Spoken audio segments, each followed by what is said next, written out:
Olhando para o Alvo. Você que está nos assistindo pela internet, nós temos o canal no YouTube também, Apóstolo Davi Mouta, que tem todas as outras pregações que você também pode assistir e compartilhar com outros amigos. Pode compartilhar a palavra com aquele amigo que você acredita que precisa de receber essa palavra, você pode compartilhar. Se inscreva no canal e aciona o sino de notificação para toda mensagem que for postada, você já receber no seu e-mail a notificação. Amém? O título da mensagem é Olhando para o Alvo. Irmãos, apóstolo Paulo dizendo: quanto a mim, não julgo que eu haja alcançado, mas uma coisa eu faço, e que, esquecendo-me das coisas que para trás ficam, e avançando para as que estão adiante de mim, prossigo para o alvo, para o prêmio da soberana vocação de Deus em Cristo Jesus. O mal da igreja nesse século, e eu vou falar sobre o século também, é depressão ou ansiedade. É uma falta de equilíbrio da igreja. As pessoas estão andando com o espírito desordenado. Nós dizemos que Deus tem o controle da nossa vida, que nós entregamos o Senhor, cantamos canções dizendo: o Senhor está no controle de tudo, confio em Ti, Deus proverá. E, na verdade, cantamos e acaba se tornando algo muito filosófico na nossa boca. Mas de praxe mesmo, nós não temos confiado no Senhor como deveríamos confiar. O que é a depressão? Eu já preguei sobre isso uma vez. A depressão é excesso do passado no meu presente. Quando uma pessoa fica amarrada no passado, nas frustrações do passado, e a pessoa não consegue se libertar do passado. A pessoa não consegue olhar para o novo que Deus tem. A mente dela há um bloqueio psíquico. A pessoa não consegue mais romper. Sabe, nem tudo é o diabo. Eu sei que nem tudo é o diabo. Mas a verdade é que o diabo, ele se apropria de uma debilidade nossa. Muitas das vezes a pessoa, ela é crente, é homem de Deus, é mulher de Deus, mas o diabo, ele sonda as nossas fraquezas, as nossas debilidades. E ele se apropria disso. Você está entendendo? Você precisa conhecer você mesmo. Sabe, irmãos, o diabo, ele quer cauterizar a tua mente, dizendo: você já tentou várias vezes e você não conseguiu. Sabe por que da onde saiu a história memória de elefante? Fulano tem uma memória de elefante.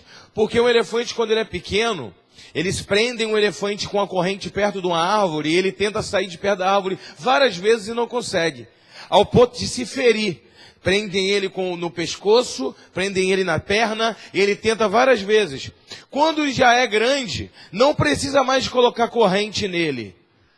Ou seja, somente coloca ele do lado de uma árvore, e ele não tenta mais sair da árvore. Ele fica ali do lado da árvore porque ele pensa: eu já tentei sair de perto de uma árvore várias vezes e nunca consegui. E ele nem tenta novamente. Sabe, o diabo sabe que nós temos uma memória privilegiada. Meu irmão, não existe computador, não existe HD, não existe nenhuma ferramenta, nenhuma tecnologia criada pelo homem que tenha mais capacidade cognitiva do que cada um de nós. Você não tem noção da máquina, entre aspas, perfeita que você é. Talvez você não tenha conhecimento de quem você é, de quão perfeito você é, tudo bem ajustado você é. Mas o diabo sabe muito bem. Na Bíblia diz, no livro de Juízes, que existia 700 homens da tribo de Benjamim que eram capazes de acertar um fio de cabelo com a funda. A Bíblia não mente, muito menos exagera. Se esses homens tinham capacidade de acertar um fio de cabelo com a funda, até quanto o homem não consegue se ajustar para isso? Se o homem treinar. Davi, quando ele acertou Golias, ele não foi simplesmente confiando em Deus. Ele tinha o temor de Deus, ele acreditava em Deus, mas ele estava confiando também nas suas ferramentas, nas suas habilidades, já que ele manejava uma funda há muito tempo. Imagina o cara que acerta um fio de cabelo, não vai acertar Golias com a cabeça daquele tamanho. Então, em parte nós confiamos em Deus, mas também nós temos autoestima alta, dizendo, eu sou capaz de fazer isso. E se Deus me ajudar, eu vou ser capaz de fazer. Então, às vezes nós ficamos amarrados no passado, as nossas derrotas no passado, seja no casamento, seja você abriu uma empresa uma vez, recebeu uma crítica, faliu, porque recebeu uma crítica e faliu. Faliu porque recebeu uma crítica, por que faliu? Perdão, me confundi. E aí, a segunda vez, você faliu de novo. A terceira, a sua esposa só olhou para você e disse, vamos reformar a cozinha com esse dinheiro em vez de montar uma empresa? E aí você tem medo de falir a terceira vez e ser repreendido pelas pessoas que estão ao seu redor. Você está entendendo? Thomas Alva Edison tentou 718 vezes fazer a lâmpada. Depois de pensar em desistir, ele ainda tentou mais 718 vezes para ele conseguir. Então, o diabo ele quer se aproveitar das nossas frustrações. Aí então ele sopra no nosso ouvido e traz como um arquivo de memória, ele sopra. Ele não tem poder de tocar em nós. Ele não tem o poder de nos ficcionar. Ele não tem poder, nós pertencemos ao Senhor, amém? Mas ele pode usar as ferramentas que ele tem direito de usar. A Bíblia diz que Satã significa acusador, aquele que quer mostrar a nossa debilidade. Ele tem direitos legais de nos tentar. Ele não pode influenciar a nossa vida. Ele não pode se manifestar na nossa vida, porque a nossa vida está debaixo do governo eterno de Deus. Porém, ele tem sim autonomia para nos tentar e soprar no nosso ouvido. Então ele vai usar com as armas que ele tem e as armas que nós damos para ele. Ele vai dizer, você já tentou várias vezes, você não vai conseguir. E aí o Espírito Santo fala, o meu poder é maior. Eu posso fazer nova todas as coisas. Eu fiz os céus e a terra em 6 dias. Eu fiz todas as coisas. Eu te entreteci no ventre da tua mãe. Eu tenho a capacidade, eu tenho o poder de mudar tudo. O diabo diz, você já tentou. Deus pode até ser poderoso, mas você não consegue. E aí você fica igual a esse elefante preso do lado de uma árvore. Meu casamento não tem jeito não. Eu nasci para ser pobre mesmo. Eu acho até que eu vou para o inferno. Irmãos, entenda o seguinte. Quantas pessoas crente, lavado e remido no sangue do Cordeiro, já sonharam que o arrebatamento tinha acontecido e você ficou para trás? Quer ver? Agora não precisa nem de me responder. Quantos de vocês não precisam de me responder? Tem medo de Jesus voltar e você ficar? Ou não tem certeza da salvação? Existem crentes que são orgulhosos e têm vaidade no seu coração. E aí quando nós perguntamos assim, quantos aqui tem certeza da salvação? Todo mundo, amém! Mas quando chega em casa, na verdade, não tem. Por que isso? Rejeição. Uma pessoa foi rejeitada desde a barriga, desde o ventre, rejeitada no trabalho, cheio de rejeição. A primeira coisa que vem na mente dele é, quando Jesus voltar a arrebatar a igreja, eu tenho quase certeza que eu vou ficar, porque ele acredita que Jesus também vai rejeitar ele. Isso é falta de aceitação. Até para a salvação, entenda. O Guilherme falou um negócio aqui muito interessante, mas acho que ele se embolou na palavra. Nós temos direito de todas as promessas bíblicas. Nem todos vão se apropriar desse direito. Por falta de entendimento, por não ter legalidade para se apropriar.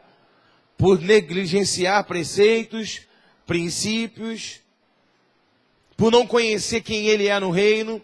Se você se acha um mero servo, você vai se apropriar do que o servo tem direito. Se você é filho, você vai se apropriar do que filho tem direito. Então depende do nível de intimidade que você tem, de entendimento de quem você é e de quem Deus é. A depressão, voltando, a depressão é excesso do meu passado no meu presente.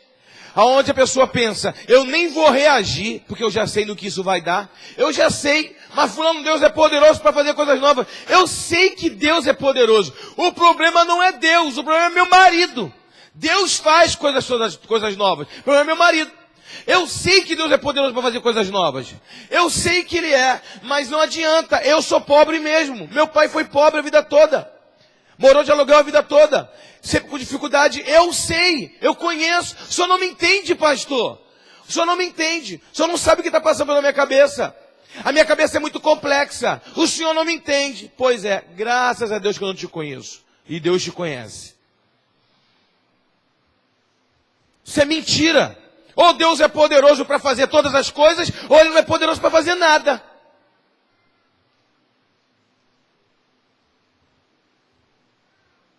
Não tem meio termo. Quem está entendendo? Agora, o que é a ansiedade? A ansiedade é excesso do meu futuro no meu presente. Pessoas que nem vivem o presente e já ficam ansiosos pelo futuro. Eles têm tanta ganância pelo futuro que eles deixam de viver o presente. As pessoas não conseguem sentar para ler um livro. Síndrome do pensamento acelerado. Só consegue ver alguma coisa, um vídeo se for de 3 minutos. Se for de 10 minutos já não tem paciência para ver. Sentar para ler um livro e degustar do livro, sentar para ter um bom livro, uma xícara de café, um chá, está virando coisa do passado. As pessoas correm de um lado e para o outro e na verdade não sabem nem onde querem chegar. Qual é o propósito verdadeiro da existência da vida? Correm atrás do futuro que na verdade nem sabem o que querem. Porque, na verdade, tudo o que você pediu há 3 anos atrás é o que você está vivendo agora.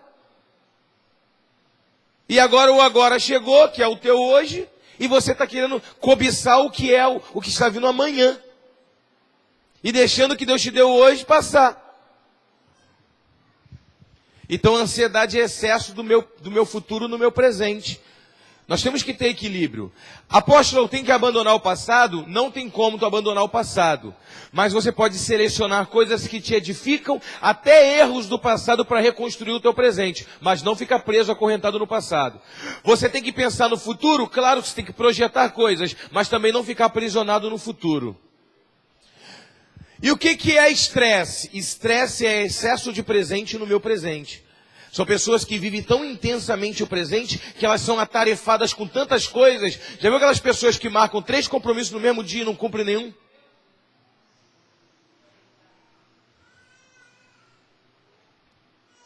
Ah, já que também não dá para me cumprir os 3, também não vou cumprir nenhum. Entenda o seguinte. Uma pessoa fala assim, a igreja na visão celular tem muito trabalho. Vocês recebem no culto de domingo, eu prego, vocês recebem. No culto de quarta, eu prego, vocês recebem. Na edificação, vocês recebem. Se você dá célula, você recebe edificação, recebe quarta, recebe domingo e só dá um dia. Você recebe 3 vezes e dá uma. Então, não é pesado. Você está recebendo de Deus. Quem está entendendo? Porque você está recebendo mais do que você está dando. Isso é maravilhoso. Esgotamento é quando você dá mais do que recebe. E aí você ter compromisso. Compromisso? Compromisso com a tua alma. Ser discipulado. Estar numa célula de edificação e ser discipulado. Se uma pessoa chegar a falar que é pesado participar de uma edificação, dar uma célula de multiplicação e participar dos cultos de quarta e domingo, irmãos, quando um homem não tem mais equilíbrio na vida, parou de amar a Deus e o coração parou de queimar pela palavra, eu quero dizer uma coisa para você. Até ficar sem fazer nada é pesado.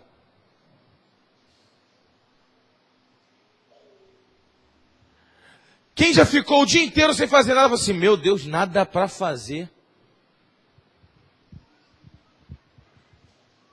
Até ficar sem fazer nada é pesado para quem está desgostoso da vida. Quem está sem propósito. Por isso Deus, Ele nos deu sabedoria e entendimento. Apóstolo Paulo disse, olha a humildade de apóstolo Paulo. Acredito que Paulo devia se orgulhar da sua humildade. Ele disse assim, não que eu tenha alcançado tudo isso. Eu não tenho alcançado. Não que eu não estou na excelência. Ele vem prescrevendo e vem dizendo, eu não estou nesse nível de excelência toda. Eu não estou exigindo de vocês. Eu não quero ser pesado para vocês. Porque eu não alcancei isso tudo que eu estou escrevendo para vocês, não.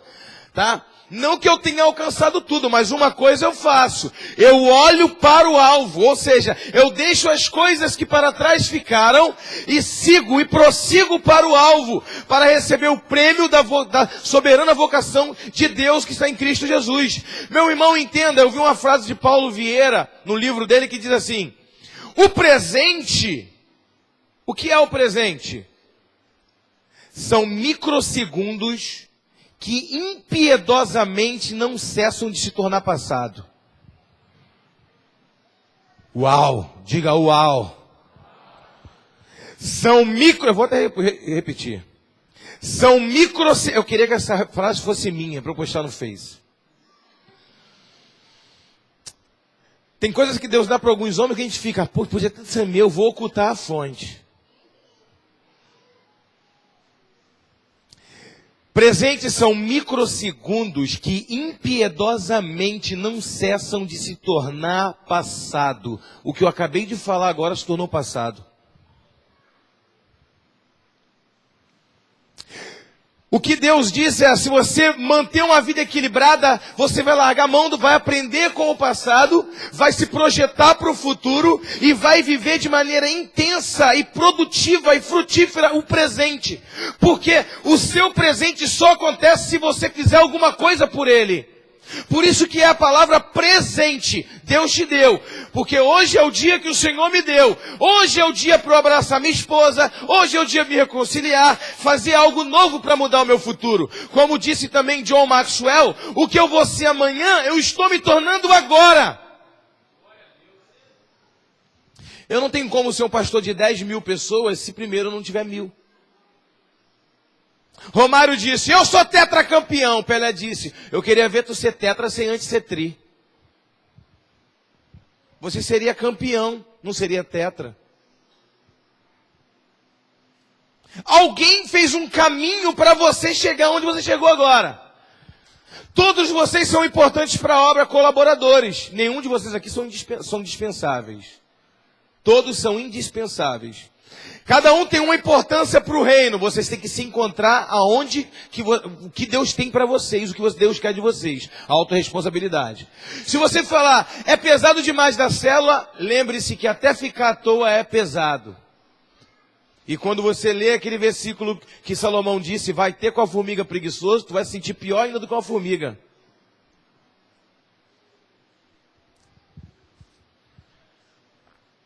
E se você for uma pessoa que não é proativa, não sabe organizar a sua vida e colocar em prática, até uma boa ideia, ela se torna...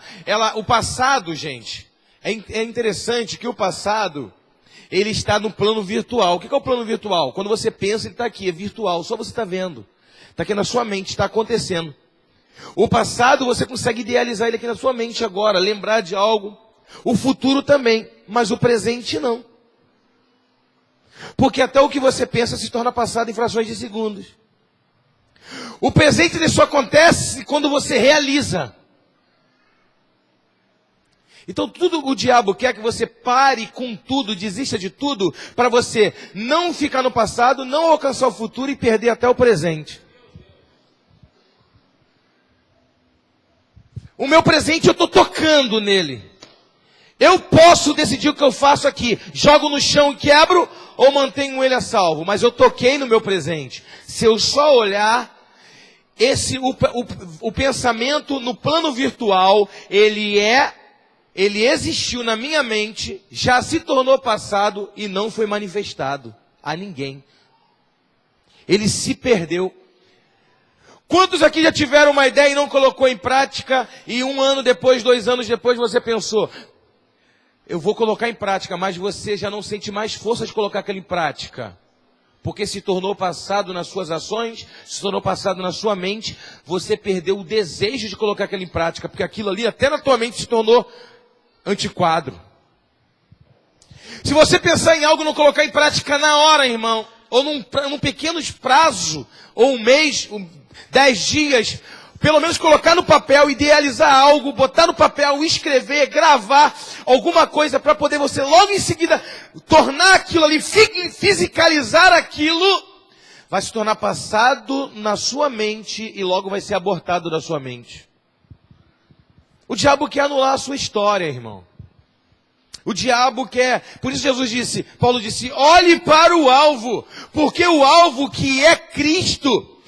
Eu olho para o alvo, não coloco a minha mente somente no futuro, tenho um equilíbrio, eu vivo a minha vida aqui, é igual o jogador de futebol. O jogador de futebol tem que receber a bola e já levantar a cabeça para quem ele vai tocar, né?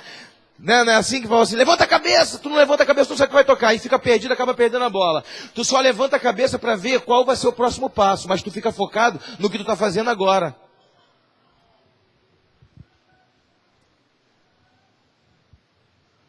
Nas suas habilidades.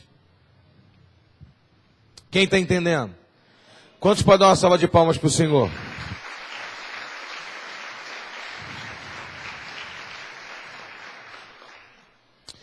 Apóstolo Paulo escreve aos Romanos, capítulo 12, versículo muito conhecido, que diz: e não vos conformeis com esse século, mas transformai-vos pela renovação da vossa mente, do vosso entendimento. O que o apóstolo Paulo está querendo dizer? Olha, você não é desse século. Olha para o teu irmão e diga: você não é desse século. Ele disse: não vos conformeis com esse século, porque a nossa fé de 2000 anos atrás está estruturada em ensinamentos de 2000 anos atrás, que nos projetam para o futuro. A nossa fé de 2000 anos atrás, nós pertencemos ao futuro. Ou seja, olha que passo largo. Nós estamos fundamentados em ensinamentos de 2000 anos atrás, a nossa mentalidade é do futuro e nós não pertencemos a esse século. Nós caminhamos a passos largos. Nós não nos conformamos com a realidade desse século. Nós não podemos criar desculpas e dizendo situações para nos apequenar. Nós podemos avançar para o alvo dizendo: eu posso todas as coisas naquele que me fortalece, eu não vou retroceder, porque se eu retroceder, o meu limite é esse. Se eu retroceder, o meu limite vai se tornar menor, mas ainda assim vai ser um limite para mim.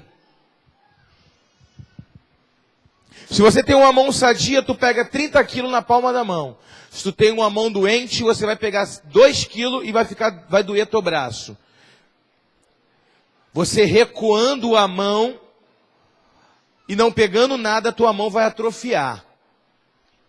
E os 3 vai se tornar um peso para você. Tanto você pegar uma grande carga, ou uma pequena carga, ou não pegar nada, vai se tornar um peso para você.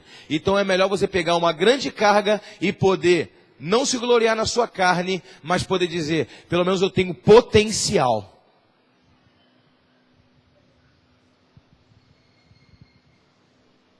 Eu tenho potencial. Porque a palavra potencial vem daquilo que está se praticando. Uma bateria de carro, ela pode estar ali e não ter potencial, não fazer um carro virar. Ela tem uma bateria, mas ela não tem potencial. O que difere um de outro é entender quem você é em Cristo Jesus e qual o seu posicionamento agora. Quem está entendendo? Então pode dar uma outra salva de palmas para o Senhor. A palavra do Senhor diz, pastora Ana: Deus, a minha alma, eu nem sabia que Deus tinha alma, mas a teologia é tão maravilhosa, né? Ele usa de maneira metafórica. Ele diz assim: porque o homem que retrocede, a minha alma não se agrada nele. Por que a alma não se agrada? O que pode mudar em Deus se o homem retrocede ou não? Entenda que Deus, ele nos ama de maneira infinita. Deus nos ama, a essência mais profunda de Deus é amor. E Deus sabe que se o homem retrocede, ele anula toda a caminhada que ele já teve até agora. Talvez ele não tenha nem força para recomeçar. Então Deus, a minha alma não se agrada nele, é Deus tomando para si as nossas dores. Vai ser pesado demais para esse meu filho retroceder. Então eu vou impulsionar ele a olhar para frente, olhar para o alvo. Quem está entendendo? Lucas 9:62, Jesus disse: porque aquele que põe a mão no arado e olha para trás não é apto para o reino de Deus. O que ele está querendo dizer? Eu vou usar de novo essa ilustração. Ele está usando uma linguagem idiomática. O que é isso, apóstolo? Quem está lendo a carta, quem está lendo o Evangelho, está entendendo, os judeus estão lendo e estão entendendo o que ele está querendo dizer. Em Israel as terras são pedregosas, são muitas pedras e muitas pedras. E quando o boi encaixa o arado, ele move a pedra. Aqui no Brasil a terra é arenosa. Tu cava um poço artesiano, vai sair areia e água. Agora cava um poço lá em Israel, tu vai ver a quantidade de pedra. Para você ter uma ideia, tem tanta pedra no solo em Israel que quando chove em Jerusalém tem enxurrada no deserto. O solo se torna impermeável. Cavar um poço ali é muito difícil. Agora você imagina, arar a terra, tirar toda a pedra. Então ele encaixava o arado, o boi só movia a pedra. Quem tinha que tirar a pedra era o agricultor. Ele pegava a pedra e botava de lado e ia arando a terra, ia arando a terra. E cada metro que ele dava, irmão, que ele arava a terra, ele tirava era centenas, talvez milhares de pedras, pequenas e pedras enormes. Por isso que você vai ver o que Paulo vai escrever aos Coríntios, ele diz: e olharás para trás e verás o fruto do seu penoso trabalho. Olhar para trás e ver o fruto do penoso trabalho é ver as pedras que já foram arrancadas. E aí você valoriza o que você fez.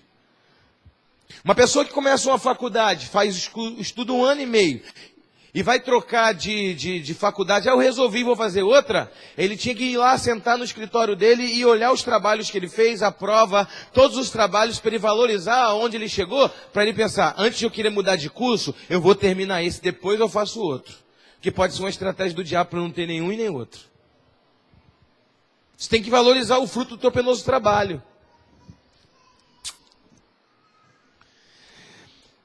Arranca a pedra, joga de lado. Quando o homem, ele ara pelo menos 2 metros, num espaço do tamanho dessa igreja, ele já tirou mais de 500 pedras. Então Jesus disse, aquele que põe a mão no arado e olha para trás não é apto para o reino de Deus. Se ele olhar para trás, ele vê a quantidade de pedra que ele já tirou, irmão, ele não vai arar o restante da terra. Ele vai desanimar, ele vai parar, ele não vai conseguir arar o restante. Então, você tem que entender o seguinte, o que Deus tem para você lá na frente, as lutas já passaram, a dificuldade já passou, o pior já passou. Se você olhar para o alvo, irmão, você vai anestesiado até o alvo. O apóstolo Paulo usa a linguagem idiomática o tempo todo. Ele diz assim, ó, para receber o prêmio da soberana vocação. Ele vai escrever aos Efésios, ele vai usar essa linguagem novamente, como se estivesse disputando uma corrida. Você está entendendo? Por quê? Ele está escrevendo para os gregos, para os gentios. Ele era o apóstolo aos gentios. E os gregos foram os inventores da Olimpíada. E os homens antigamente corriam pelado, nus. Mulheres não podiam participar. E eles corriam nus para que nada impedisse eles de ganhar velocidade. Alguns até untavam o corpo com óleo para poder ganhar mais velocidade ainda. Então o apóstolo Paulo disse, despindo-me do velho homem, eu corro para o alvo. Ele disse, se você arrancar a roupagem do velho homem, se você largar o passado para trás, você vai andar para frente com muito mais velocidade. E o diabo é estrategista, ele vai querer te aprisionar e colocar você numa moenda. O tempo todo numa moenda. Porque ele sabe que a nossa mente é um campo de batalha. E ele vai usar as ferramentas que ele tem. Meu irmão, o diabo usa até pensamento sobre pensamento. Ele lança o pensamento na sua mente e já imagina o que você vai argumentar nesse pensamento. Ele já tem um outro pensamento para tentar lançar na sua mente para argumentar e contrapor um outro pensamento. E aí você fica lutando, você acha até que o pensamento é teu, mas é um pensamento e outro, uma estrutura que ele está criando na sua mente. Por isso, o mesmo apóstolo Paulo escreve, em 2 Coríntios 10, 3, ele diz, embora vivamos como homem, não lutamos segundo os padrões humanos. As armas com as quais lutamos, as armas de nossa milícia não são humanas. Ao contrário, são poderosas em Deus para destruir fortalezas. O diabo ele quer criar fortalezas na nossa mente. Nós temos que submeter os nossos pensamentos à palavra de Deus. Eu vou dizer de novo e usar o apóstolo Paulo de novo. Ele vai dizer, irmãos, Levem e peça a Deus para que Ele traga a sua mente cativa em obediência à palavra de Deus. O que é ter a mente cativa em obediência à palavra de Deus? Eu não sou dono mais nem dos pensamentos que eu produzo. Deus está no controle da minha vida. Aleluia! Então, quando produzir um pensamento de derrota, um pensamento de desistência, um pensamento de ruína, eu abandono essa estrutura e vou pensar nos pensamentos que Deus tem para mim. Você não vê que todo pensamento de falho humano, da onde veio a doença? Da queda. Quem influenciou a queda? O diabo. A decisão foi do homem. O homem padeceu um corpo de morte. Então, quando você tem uma vida, quando você fica a noite toda na farra, e aí tu bebe a madrugada toda, tu perde a tua saúde. Quem decidiu? Foi você. Não é isso? Mas o diabo, quem é o pai da malignidade? Quem cauterizou a tua mente, te influenciando, mostrando o lado pior da vida como se fosse bom? Então agora o teu corpo está debilitado, teu corpo está doente, porque você passou a noite toda na farra, ou você perdeu o teu dinheiro todo na droga, o seu está todo agora depauperado. A Bíblia diz que Jesus veio para desfazer todas as obras do diabo. Ou você acredita que Deus é poderoso para resgatar o homem completamente? Ah, apóstolo, eu já estou viciado, o meu corpo está viciado. Se o diabo tem o poder de te viciar, Deus não tem poder de regenerar cada célula do seu corpo? Apóstolo, eu já estou abalado psicologicamente, eu estou adoecido psicologicamente. Se o diabo tem o poder de te tornar embrutecido, adoecido, Deus não tem poder de restaurar toda a estrutura do seu neurônio, de toda a neurose, de tudo. Deus não tem? Ou o diabo é mais poderoso para trabalhar na sua vida do que Deus?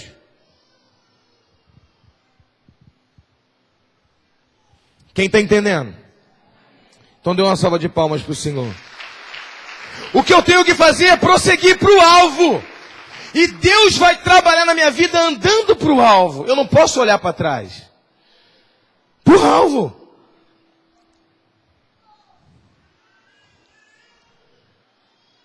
Glória a Deus. Apóstolo Paulo disse também: tendo conhecido Deus, não o reconhecer e honrar-o como Deus. Tendo conhecido Deus, não o glorificaram como Deus. Então, o próprio Deus vos entregou a uma disposição mental reprovável.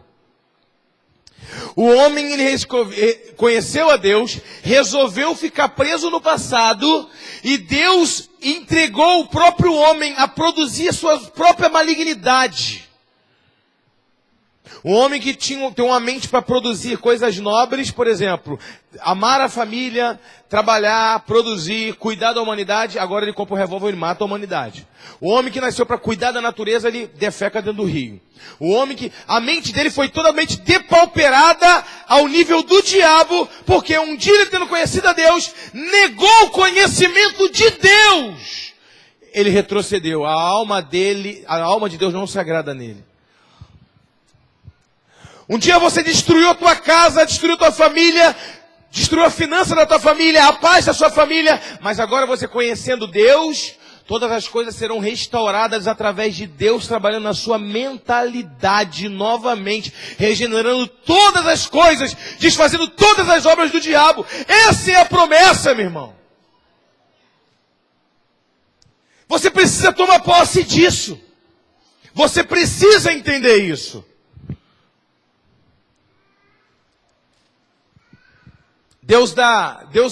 Essa questão do alvo é tão importante, William, é tão magnífico, que quando Deus deu uma promessa para Abraão, a primeira coisa que Deus fez para Abraão é estampar um alvo diante dele. Ele disse: olha para o céu, vê as estrelas, assim será a sua multidão. Olha para a terra, está vendo as areias do mar? Assim será a terra sua multidão. O que tem mais em Israel? A noite estrela como nunca.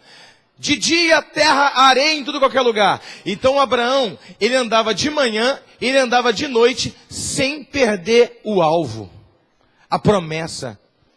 Ele acordava de madrugada e olhava para a estrela, Deus tem promessa para mim. De manhã ele olhava para a areia, Deus tem promessa para mim. Ele estava no foco. A importância de você pensar naquilo que Deus colocou no teu coração.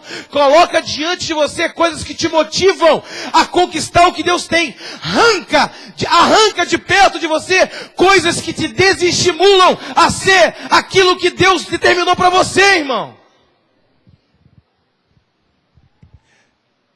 Meu Deus, tem pessoas que cultivam bebelô de ex-namorado na estante de casa. Um bonequinho, um negocinho.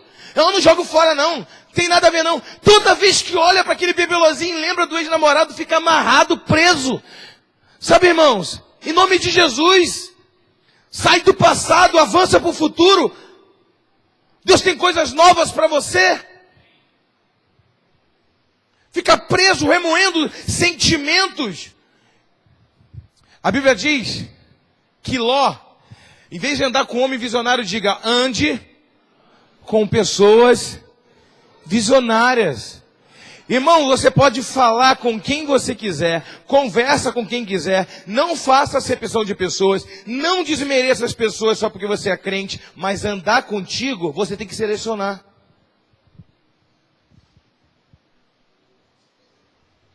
Pessoas que, quando você for andar com uma pessoa, amigo pessoal, Henry Ford e Thomas Edison.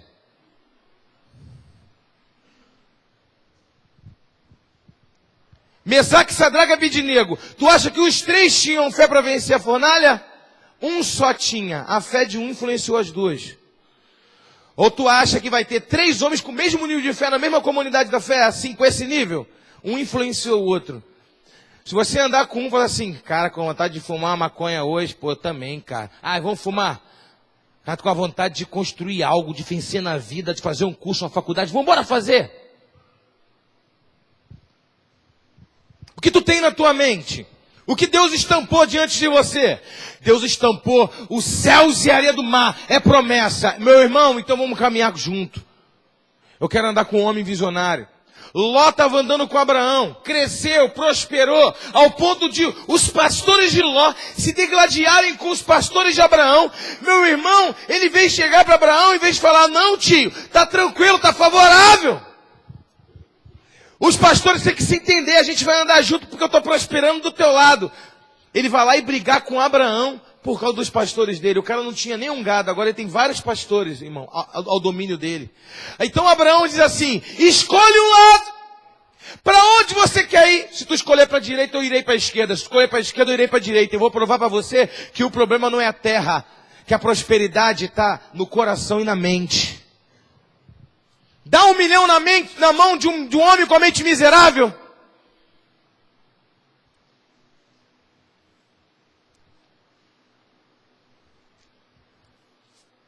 Dá oportunidade para um homem que tem uma mente próspera, ver o que ele faz com esse 1 milhão. Todos os ganhadores da Mega Sena que eu conheço morreram, pobre, porque tinham dinheiro, mas tinham mente de escravo. Todo homem que enriqueceu rapidamente, a primeira coisa que ele fez com a mente de escravo, largou a família, largou a esposa. Essa foi a primeira mentalidade dele, que é escravo. Anda com visionário. Não adianta ser jogador de futebol, ganhar o mundo todo, ser chamado de imperador, sair da favela e a favela não sair de dentro dele.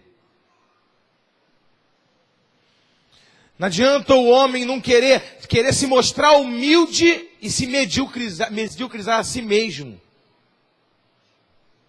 Como ele poderia fazer muito mais pelo povo. Resgatando a si e resgatando o povo. Ló vai para Sodoma, diga Sodoma. Quando ele chega em Sodoma, o rei de Sodoma tem uma guerra lá, meu irmão. Ele escolhe o mundo, ele escolhe a Campinas, ele olha um matinho verdinho e fala, eu vou para ali. Abraão preferiu as montanhas pedregosas. Mas as montanhas pedregosas eram mais distantes do mundo do que ele imaginava. As campinas do Jordão, as campinas de Sodoma foi atraente para Ló. Ló leva a sua família para lá, 2 filhas virgens, leva para lá. O rei de Sodoma sequestra ele. Abraão agora vai lá, pega 318 camponeses criados dentro da sua casa, vai resgatar Ló. Resgata Ló, vence a guerra. Resgata Ló. Aonde Ló volta a morar? Em Sodoma de novo. Era chamado de justo. Ló não foi chamado de justo? Há uma diferença muito grande entre ser justo e ser crente. Tem pessoas que são ímpias e são justos. Que é um exemplo de vários homens, eu posso dar vários exemplos de homens na Bíblia que foram ímpios, mas foram justos. Foram leais. Que é um homem mais ímpio do que Joabe, o general de Davi, que nunca foi crente, nunca convertido, mas cumpriu o seu dever e ganhava as guerras para Davi, e era a lixa de Davi, ainda confrontava Davi. Conhece um homem mais ímpio do que esse, mas não saía do lado dele?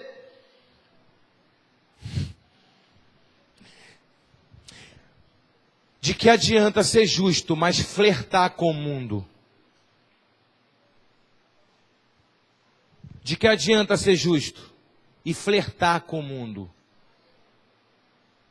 Um calor desse aí, eu vou pro sítio do não sei o que lá, vou pra piscina do não sei o que lá, vou não sei o que lá, pagode, funk. E aí tu tá naquele ambiente ali, comprometendo a sua família e a sua vida espiritual. Você pode até ser justo, mas se você flertar com o mundo, você vai sofrer alguma perda.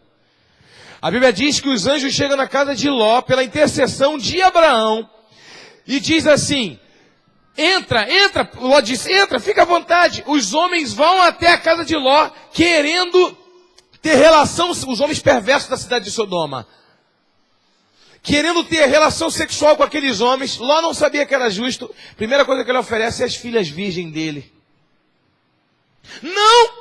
Não faz isso com meus convidados, não. Toma minhas filhas, faça dela o que você quiser. É muito bom você ter o nome de justo, mas não ser justo dentro da sua casa. Quem escolheu morar em Sodoma era ele. Ele tinha que falar, faz o que quiser comigo.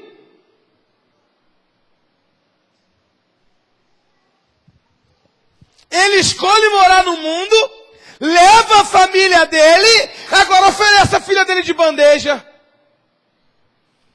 Fruto das suas escolhas. Não há ninguém que escolha flertar com o mundo que não vai sofrer perdas. E não vai sofrer danos. Não tem aquele, irmãos. Quer ver um exemplo? Eu vou te dar um. A Bíblia diz que o anjo fala para ele, sai da cidade que nós vamos tacar fogo na cidade. Cegou os homens que estavam batendo na porta. Sai da cidade, nós vamos arrebentar com a cidade. E Ló ficou. E homenzinho justo para gostar de ficar no meio de ímpio. É meu amigo, irmão. Tem nada a ver, não.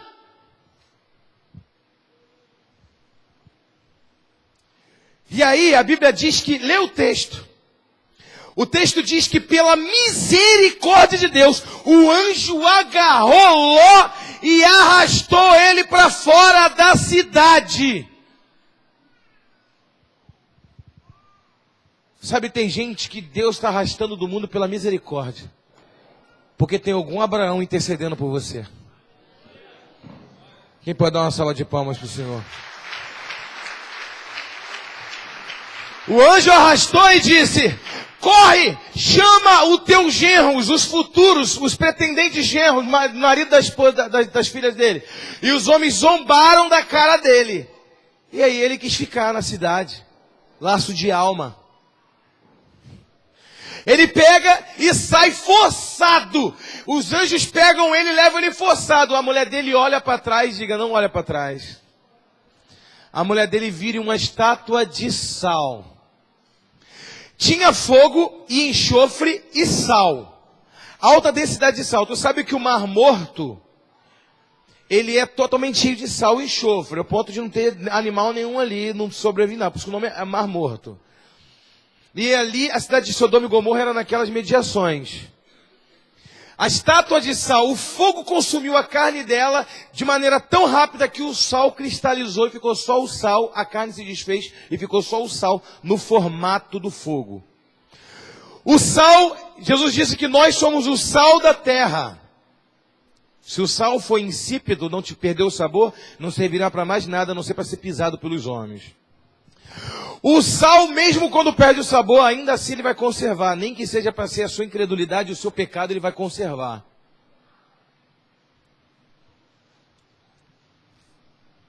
E vai ser um memorial de derrota para você. É muito fácil dizer para a mulher, não olha para trás, sendo que um anjo falou para ele 2 dias antes, saia da cidade. Ele poderia ter trabalhado no coração da família, para a família toda sair, não teria que sair às pressas, não perderia a esposa, não perderia ninguém. Mas ele deixou para fazer em cima da hora, forçado, porque sem visão, sem olhar para o alvo, sem entender os propósitos de Deus, no meio da correria, irmão, tu perde filho, tu perde a família, perde todo mundo. Porque o homem, quando está disposto a flertar com o mundo, quando Sodoma e Gomorra caiu fogo, eu estou indo para o final da mensagem. Quando Sodoma e Gomorra caiu fogo do céu,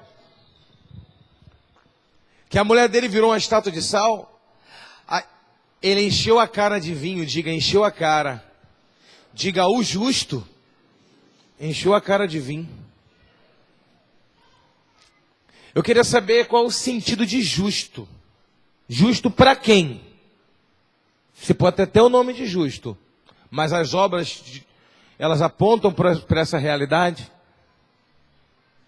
Será que uma pessoa é tão justa ao ponto de ter o nome catalogado na Bíblia como justo, se valendo de quem escreve a Bíblia, um homem na sua potencial, mesmo que passa pelo a canonicidade, o cânon bíblico, o cânon de Deus? Você pode ter o nome eternizado como justo, mas no espaço de tempo na sua existência, viver como um tirano dentro da sua casa.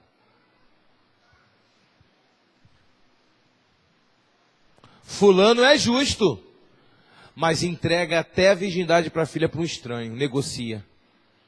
É justo para os outros da rua, os amigos da rua, ele é justo, mas em casa é injusto. Porque é pesado para a sua casa, é pesado para a sua família, é religioso e se torna pesado para a sua família.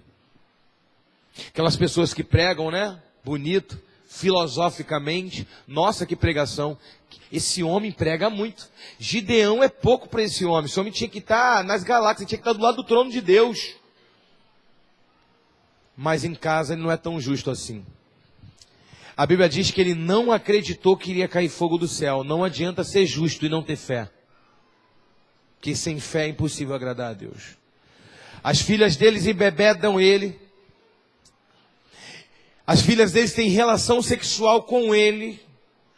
Nasce Amon, incesto, pecado de incesto. Amon e Moabe. O nome Amon significa filho do meu parente. Moab significa filho do meu pai. Foram as 2 nações que foram inimigas em potencial de Israel, descendentes de Abraão. Andará 2 juntos se não tiverem concordância? Até os seus descendentes vão se degladiar. Quer ver um outro exemplo maravilhoso? Maravilhoso não, terrível. Diga, terrível. Aí você vai dizer, a culpa é das filhas de Ló que disseram, vamos ter relação sexual com o nosso pai, porque senão nós não vamos ter como gerar descendentes, já que só tem ele de homem e só tem nós 2 de mulher. Aí tu vai dizer, as mulheres eram virgem, talvez por falta de oportunidade, porque fazer um negócio desse com o pai só ensinou para elas o que era Sodoma. Na mente dela, terra de sofrimento, sequestraram ele, o rei de Sodoma quis negociar para Abraão, me dá as almas que eu te dou o dinheiro. Abraão não quis. Tantas guerras, para o pai ter voltado para ali, as garotas pensaram, não tem outro lugar no mundo, só existe Sodoma. O mundo acabou.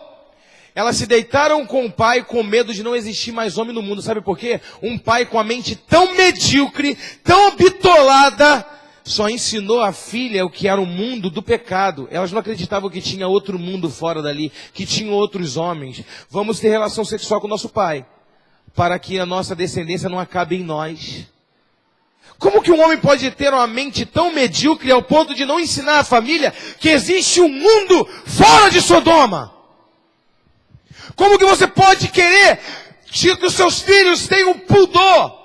Como é que você pode querer que o seu filho tenha uma vida decente se o seu filho não conhece outra vida fora do mundo?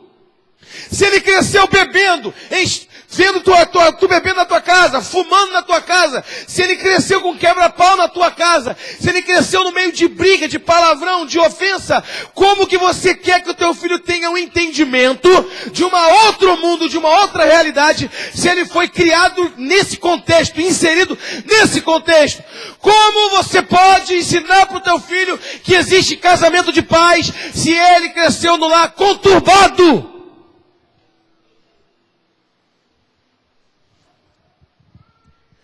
Como que você pode ensinar para o teu filho que existe prosperidade se você não tinha dinheiro nem para comprar um açaí para ele? Uma vida luta, dureza, pobreza, e nunca fez nada para mudar isso. Só se escondeu atrás da sua própria mediocridade. Eu sou pobre mesmo, fazer o quê, apóstolo? Aquele apóstolo tem algum problema com o pobre? Não tem problema não com o pobre. Salomão disse que o castigo do pobre é a sua própria pobreza. Então vá falar com Salomão antes de me julgar. Pronto, eu não tenho nem o que falar com vocês. Porque o castigo do pobre é a sua própria pobreza. O que você vai fazer para sair desse castigo? Olhar para o alvo, trabalhar, prosperar, avançar, crescer, deixar de mediocrizar-se e olhar para o alvo, porque Deus tem coisas maiores para você.